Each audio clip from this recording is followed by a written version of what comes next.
مغفرته وأن يحفظنا وإياهم في الدين والدنيا من الآفات ويختم لنا ولمن ذكرنا ولجميع المسلمين بأسعاد الخاتمة بحق سيد السادة ولكل نية صالحة إلى حضرة النبي صلى الله عليه وآله وسلم خير البرية. الفاتحة. أعوذ بالله من الشيطان الرجيم. بسم الله الرحمن الرحيم. الحمد لله رب العالمين الرحمن الرحيم مالك يوم الدين إياك نعبد وإياك نستعين اهدنا الصراط المستقيم صراط الذين أنعمت عليهم غير المغضوب عليهم ولا الضالين. Assalamualaikum warahmatullahi wabarakatuh. Waalaikumsalam warahmatullahi wabarakatuh. Bismillahirrahmanirrahim. Alhamdulillahil karimil mannan. Wassalatu wassalamu ala sayyidil insi wal jan sayyidina wa nabiyina wa habibina Muhammad Habibur Rahman wa ala alihi wa sahbihi wa tabi'ihim bi ihsan. Amma ba'du. Yang sama-sama kita muliakan para alim ulama, para guru-guru agama, khusus yang di samping kanan, yang di samping kiri, serta tuan rumah yang mudah-mudahan selalu disehatkan oleh Allah Subhanahu wa Ta'ala, dipanjangkan umur kita seberatan, dikabulkan hajat dan dimatikan dalam keadaan husnul khotimah berkat keramah Tuhan Syekh Muhammad Sama. Pertama-tama kita ucapkan puji dan syukur kehadirat Allah Subhanahu wa Ta'ala karena pada malam hari ini kita kembali bersama, bisa berkumpul di tempat yang penuh barokah ini dalam rangka pembacaan manaqib sekaligus ya silaturahmi. Selawat dan salam tak lupa kita haturkan keharibaan junjungan kita Nabi besar Muhammad sallallahu alaihi wasallam, juga kepada keluarganya, kerabatnya, serta orang-orang yang mengikuti jejak langkah beliau dari hadza ila yaumil ba'd. Hadirin rahimakumullah. Baiklah, kita mulai pembacaan manaqib. Bismillahirrahmanirrahim. Qala al-muallif rahimahullah, Ahmadu man istafa min ibadihi man syaa bil wilayah. Artinya, aku memuji akan Allah Subhanahu wa Ta'ala yang telah memilih ia dari segala hambanya akan orang yang dikehendakinya dengan dijadikannya sebagai wali Allah atau kekasih Allah. Jadi Allah yang memilih orang yang dikehendaki sidin, kemudian dijadikan sidin sebagai kekasih sidin. Jadi orang ini berarti orang pilihan. Wa khassasahu bihamli asrarihi wa jadzabahu minhu ilaihi bisabiqil inayah. Allah yang menentukan akan dia menjadi wali tadi untuk membawa akan segala rahasianya. Jadi yang dibawa itu adalah hukum-hukum Allah, dan lagi ia menghampirkannya akan wali tadi daripadanya kepadanya. Jadi dihampirkan Allah kepada Allah juga dengan sebab terdahulu pertolongannya, karena sudah terdahulu makna atau pertolongan Allah di situ lawan wali tadi. Wa ashkuruhu anna manna alaina bil iman bima ja'at bihil anbiya wal awliya min asrarihi rabbaniyah. Aku bersyukur dan musannif kepada Allah Subhanahu wa Ta'ala bahwa ia mengaruniai atas kami dengan mengimani barang yang mendatangkan dengan dia oleh para nabi-nabi Allah dan segala wali Allah dari segala rahasia yang bangsa ketuhanan. Wa wafaqana li mutaba'ati sunnatihi bil bahiyatis saniyah. Artinya, dan ia telah menolongi kami untuk mengikuti akan jalan semua mereka itu yang terang lagi mulia. Usalli wa usallimu ala man sajadalahu malak wa huwa fi zahri abihi suri. Dan aku memohonkan rahmat Allah dan salamnya atas penghulu kita Nabi Muhammad SAW yang sujud kepada segala malaikat, dan yang sujud kepadanya Nabi Muhammad itu segala malaikat, sedangkan ia masih terkandung dalam tulang belakang ayahnya yang zahiri, yakni Nabi Adam alaihissalam. Ini dalam ayat apa itu? Dalam malaikat isjudu li Adam. Nah, jadi pada hakikatnya malaikat itu sujudnya, perintah zahirnya itu loh Nabi Adam, tapi pada hakikatnya itu adalah sujud kepada nur Nabi Muhammad. Ya malaikat isjudu li Adam, sujud lawan Nabi Adam. Tapi sujudnya itu ya guru, ada yang sujud kayak kita sholat, tapi ruku kayak ruku gitu lah. Nah, tapi ada yang kadang mau sujud sikung, pimpinan malaikat ya pada saat itu adalah ada zil. Iblis illa iblis aba wastakbar. Iblis tadi kada hendak sujud karena istakbarnya sombong, sombongkan dirinya. Wakana minal kafirin. Nah, jadi malaikat tadi sujud kepada Nabi Adam itu lantaran di diri Nabi Adam, di sujud Nabi Adam ada nur Nabi Muhammad. Karena nurnya itu terdahulu daripada yang lain. Makanya dinamakan Nabi Muhammad itu Abul Arwah, sedangkan Nabi Adam itu Abul Jasad. Namun yang di muka langgar rugi Abul. Nah, ya Abul juga dia rugi Abul.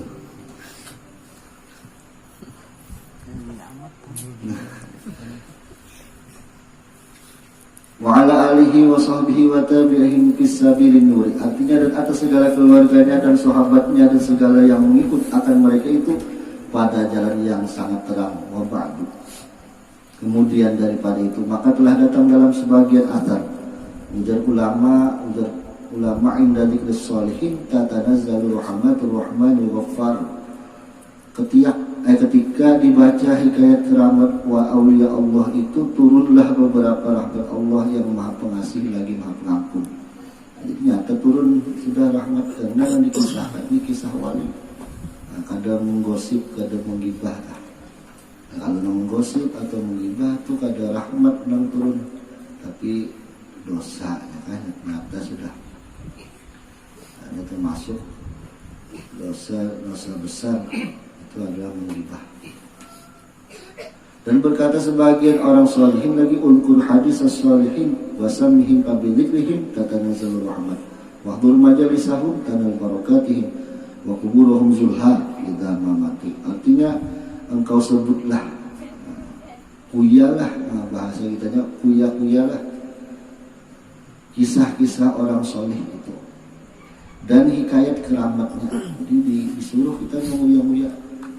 Maka di dalam menyebut kisah mereka itu turunlah beberapa rahmat Allah. Dan hendaklah engkau hadir di majlis orang soleh, niscaya engkau mendapat berkat mereka itu. Dan hendaklah engkau ziarahi kubur orang soleh apabila mereka sudah wafat. Jadi disuruh ulama kita menguya-uya kisah orang soleh. Sambil mabar, kisah apa main paper, free fire, ambil kisah dan apa kisah guru-guru itu rahmat yang turun.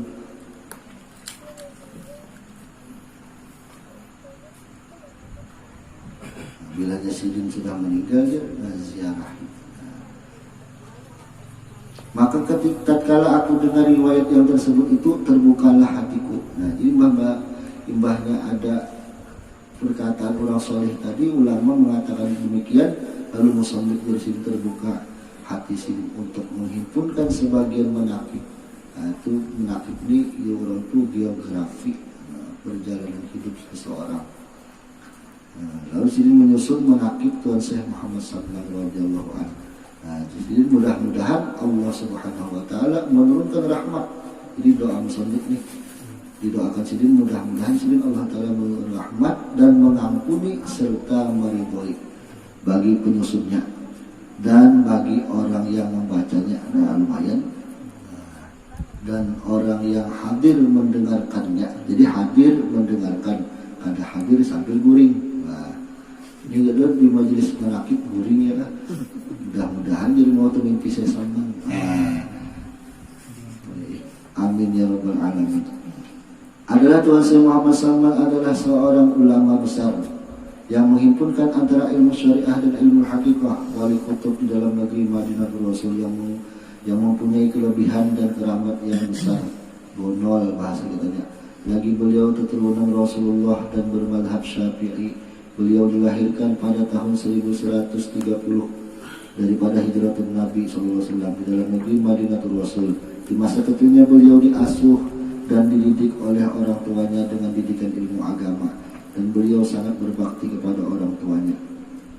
Dan adalah tabiatnya radhiyallahu anhu itu ketika masa kecilnya sampai besarnya hingga sampai ia kepada makom mursyidnya adalah selalu kasih sayang kepada sekalian orang yang menuntut ilmu dan kepada sekalian orang yang fakir dan miskin.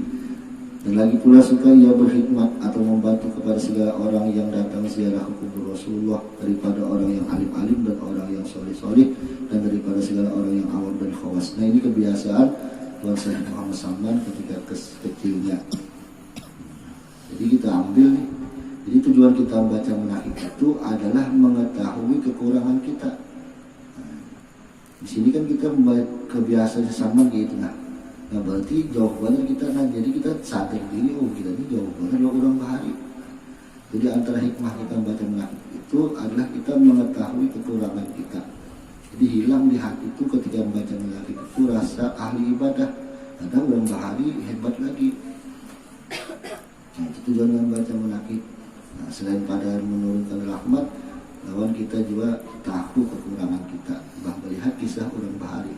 Kan bisa aja kita tuh kadang-kadang ngarahin hati itu bolak-balik, kolak bayak ulubu ya Allah, bolak-balik kadang-kadang kita merasa wah aku ini ibadah benar, imbah membaca kisah orang soleh, hebat sidin lagi. Nah jadi masih tahu apa hikmahnya itu, kita mengetahui kekurangan kita dan mengetahui kelebihan orang. Dan lagi pula ia sangat kasih sayang kepada Tuhannya dan benci kepada yang dimurkainya, dan mengekalkan musyahadah dan muraqabah dan ibadah hingga ia meninggalkan daripada adat dan melawani ia akan hawa nafsunya hingga daripada yang halal sekalipun. Dan tiada tidur ia pada ketika malam hari melainkan sedikit jua. Dan apabila ia diberi bantal oleh orang tuanya ketika ia hendak tidur, maka teluh kesahlah ia seperti orang yang sakit. Dan apabila sampai waktu sahur, maka ia bangun daripada tidurnya, lalu ia rotib sahur membaca amalan-amalan. Kemudian daripada itu lalu ia sembahyang subuh berjamaah. Mungkin awal aja berjamaah dilanggar di rumah, lawan bini. Ya Allah ki, berjamaah lawan bini. Untung berjamaah, berjamaah. Misalnya dengan orang banyak, seorang-orang berjamaah kan berdua. Lalu pula ia rotib subuh hingga terbit matahari. Manakala terbit matahari kira-kira segala seujung tombak atau 16 derajat. Itu 16 daqaik lah, 16 daqaik. Nah, jadi 16 menit setelah terbit matahari, maka bangkitlah ia sembahyang sunnatul isyraq 2 rakaat. Dan apabila sampai seperempat hari, hujan dan seperempat hari itu setengah 10. Nah, seperempat harinya setengah 10. Makanya ini dihitung setelah isyraq tadi. Jadi kurang lebih setengah 10-an jadi. Maka bangkitlah ia sembahyang sunnatul duha sebanyak-banyaknya 12 dan 12 rakaat, dan yang terafdal itu 8 rakaat, sekurang-kurangnya 2 rakaat. Dan lagi pula ia radhiyallahu anhu membanyakkan puasa sunnah, sehingga 7 puasa Senin Kamisnya ternyata, dan membanyakkan riyadhah, artinya membersihi hati dari sifat-sifat yang jahat dan menjauhi daripada lezat dunia hingga daripada yang halal sekalipun. Dan lagi Syekh Samad itu pernah di waktu kecilnya disuruh orang tuanya masuk ke dalam tempat makan makanan karena hendak diberi makan oleh orang tuanya. Manakala selesai ia dari makannya, dilihat oleh orang tuanya tempat ia makan seolah-olah tiada dimakannya. Padahal makan bersidin, tapi seakan-akan kada dimakan, kada beuna. Gitu kata kawan kada beuna juga sekalinya apa liur titik, lalu kawan kada kau makan. Sekali nama makan liur kawan dihiga titik. Kemudian daripada itu, nah setelah Mama Abbas Kuitan Sidin melihat keganjilan di diri Syekh Saman, lalu Kuitan Sidin tadi pergi kepada guru Syekh Saman mengaji Al-Quran di waktu kecil. Lalu dikabarkan oleh orang tuanya daripada hal ihwal anaknya tersebut. Jadi kisah Sidin, anu anak ulun makan tak ada buuna, model gitu lah. Nah, kenapa anak ulun tuh mulai rasa ganjil nih, lalu rasa beganangan Kuitan kalau pindah kenapa-napa. Maka dijawab oleh gurunya, janganlah engkau takut akan anakmu itu. Tiada syak dan ragu lagi bahwasanya ia adalah wali Allah, dan tiada khilaf lagi antara segala ulama. Nah jadi sebagian ulama mengakui kewalian Syekh Saman sejak kecil. Ada kita sih mengakui wali, masih penjahat kan. Nah jadi kada sepakat orang kada. Mereka yang bersekumpul sepakat orang mengadakan wali berataan. Nah, itu diakui dan masyhur gitu lah. Dan lagi pula ia pada ketika musim dingin, musim hujan nih. Apabila ia tidur di atas tikar ambal yang baik dan bantal, maka dilihat oleh orang tuanya akan dia mengambil air, kemudian dipercikkan di atas tubuhnya sendiri, supaya tiada bisa tidur ia dari dingin itu. Kita bila dingin kenapa mana. Nah, ada sidin disengaja, sidin disimbur, sidin awak sidin, supaya jangan nyenyak guring di sidin. Nah, di sini disuruh kita mengurangi guring. Nah, jangan banyak guring banget. Dan lagi pula ia tatkala orang tuanya memberi pakaian kepadanya dengan kain putih yang halus lagi tersulam dengan benang emas. Ketika belum baliknya maka dicerainya benang emas itu lalu dibuangnya. Jadi ada di pakaian sidin benang emas, dibuang sidin benang emasnya. Lalu sidin berpandir kepada orang tua sidin, kata sidin, hai ayahanda, yang demikian itu ditegah oleh hukum syara, tiada ridho Allah Subhanahu wa taala. Nah, ini tandanya Syekh Samad itu memakai lawan hukum fikih, ya, karena laki-laki itu ketika sudah balik itu kada boleh lagi memakai emas, ya. Kalau sudah memayis itu sudah jangan pakai emas lagi laki-laki. Gigi pun emas aja. Nah, gigi emas ya boleh juga.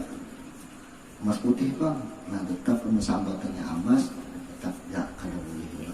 Binian bila boleh berlebih-lebih pakai emas, bila berlebih daripada 20 miskol atau kurang lebih 70 gram, apalagi 70 kilo, nah itu gitu ya, haram dah tuh. Bilanya sudah melebihi daripada 20 miskol, kalau bini-bini haram. Nah, di bawah itu masih boleh lagi, di bawah 70 gram.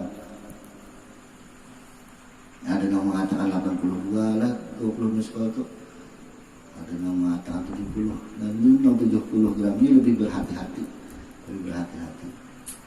Pada usia mendekati balik, beliau belajar berbagai ilmu agama, mengunjungi para ulama yang mulia lagi berpengetahuan tinggi. Nah, artinya sidin nang datang, murid nang datang kepada guru, karena al ilmu yukta walayati, ilmu itu didatangi, bukan ilmu yang mendatangi. Nah, yang adab ini.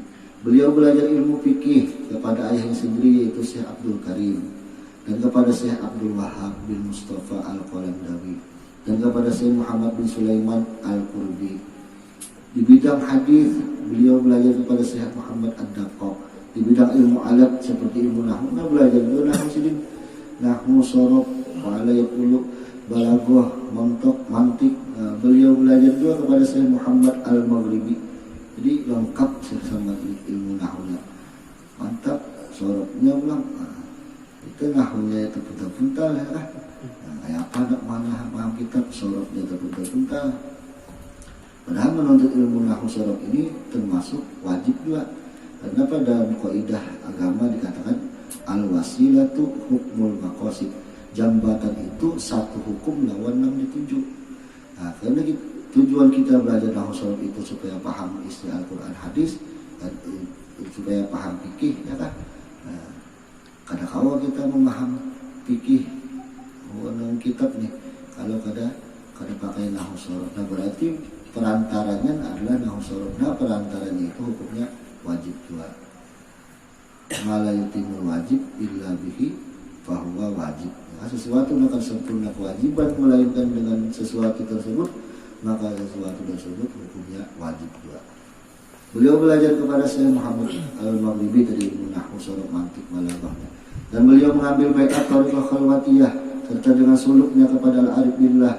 Nah, mau dia habis ini belajar nahwu pelangguhan jadi sudah Tuhan ya, namun sudah Tuhan itu yang pastinya aja sudah beliau lah. Nah, perukunan nah, berkumpulan misalnya Guru Ilham bacakan perukunan ulang bahar, itu kan keringkasan daripada kitab Ihyaul Adaih, ya.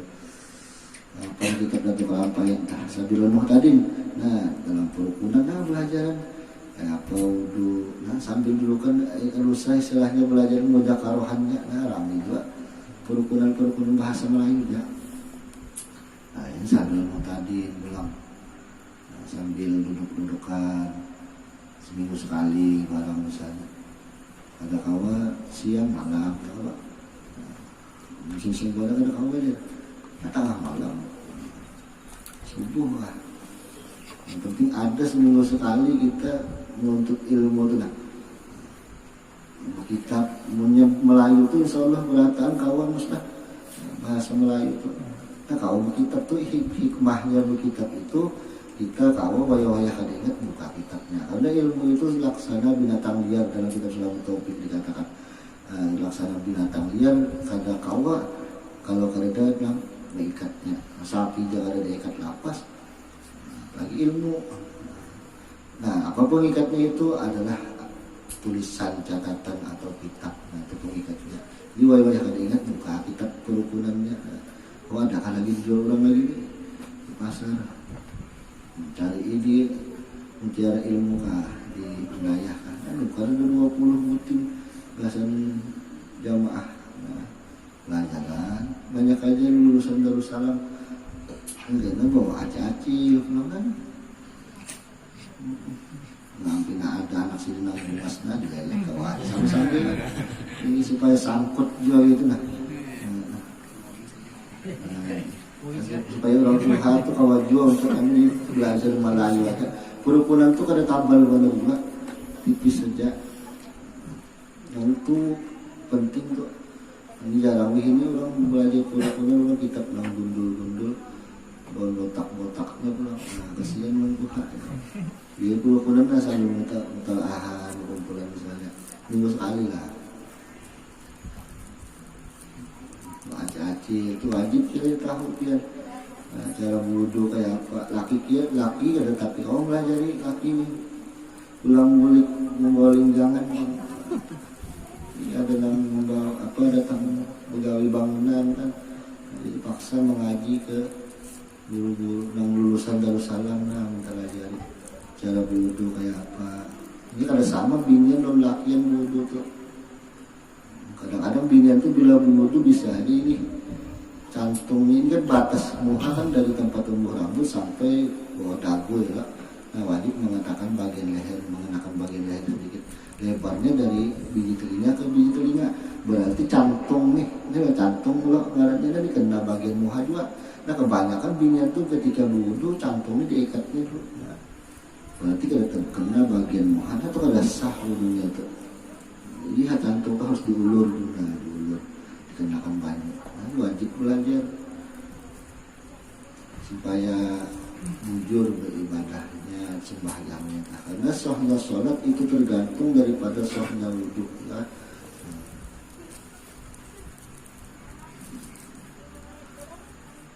Kemudian beliau mengambil baiat thariqah Qadiriyah kepada Arif Billah Syekh Muhammad Thahir dengan sanad yang mutasil kepada Sultan Al-Auliya Syekh Abdul Qadir Al-Jailani. Nah, ilmu sidin bersanad terus. Beliau orang kita orang kampung berijazah.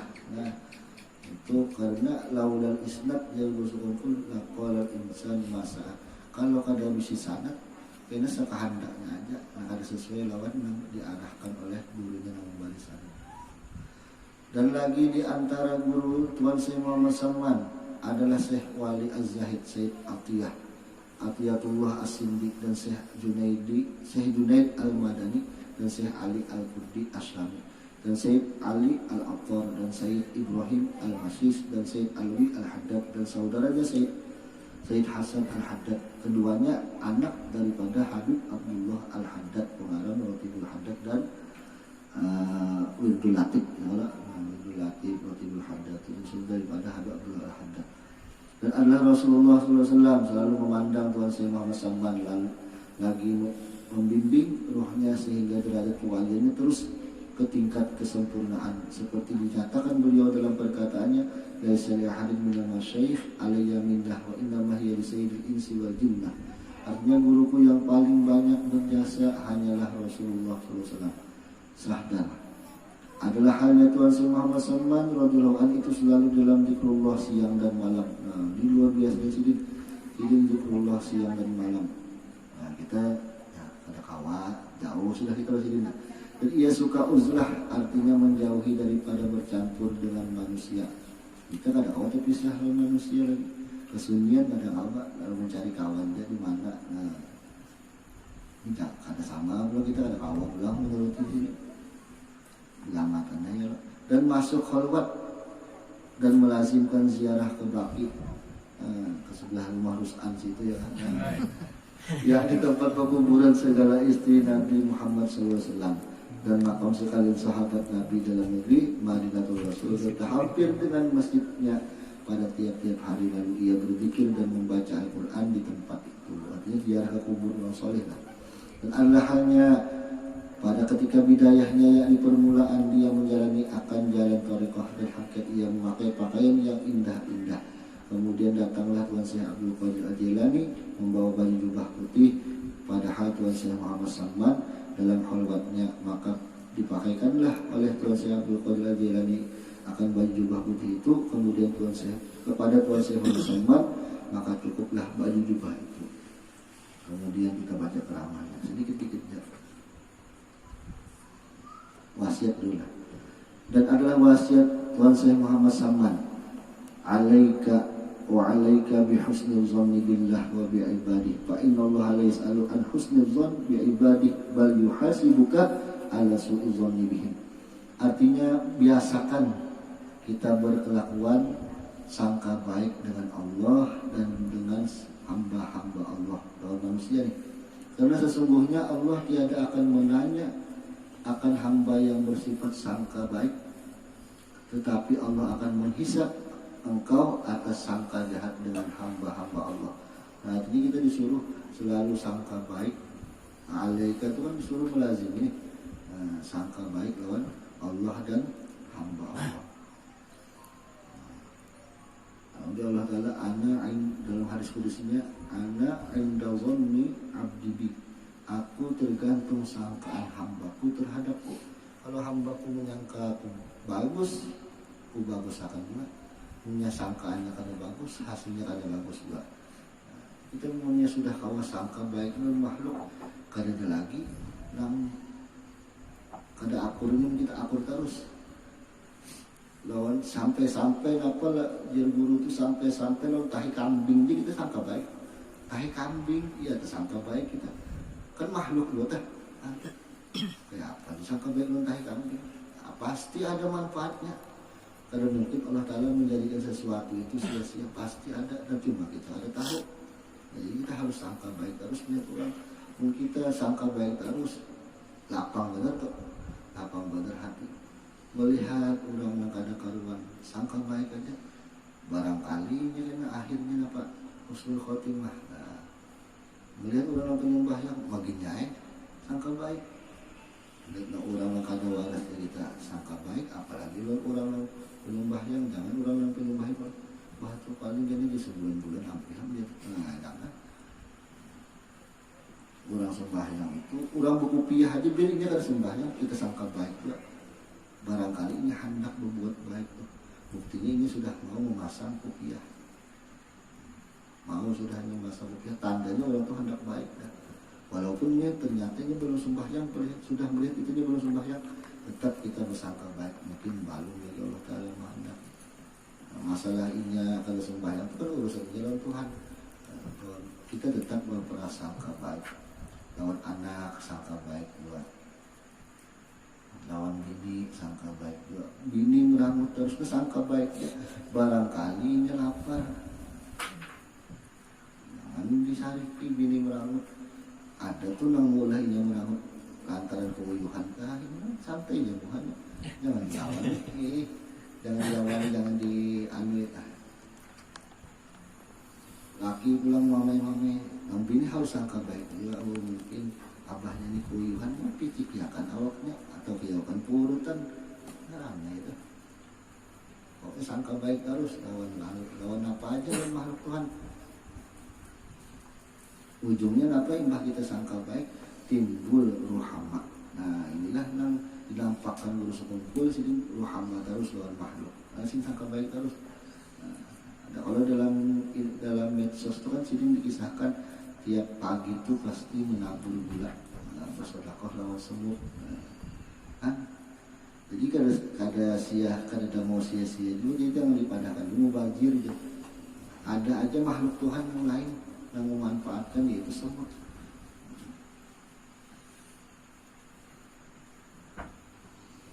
Namun sudah kita rohama sudah lawan makhluk di bumi nih. timbullah sudah sayang Tuhan lawan kita. Irhamu man fil ardi yarhamkum man fis sama. Sayangi makhluk yang di bumi, pasti makhluk di langit malaikat sayang juga lawan kita.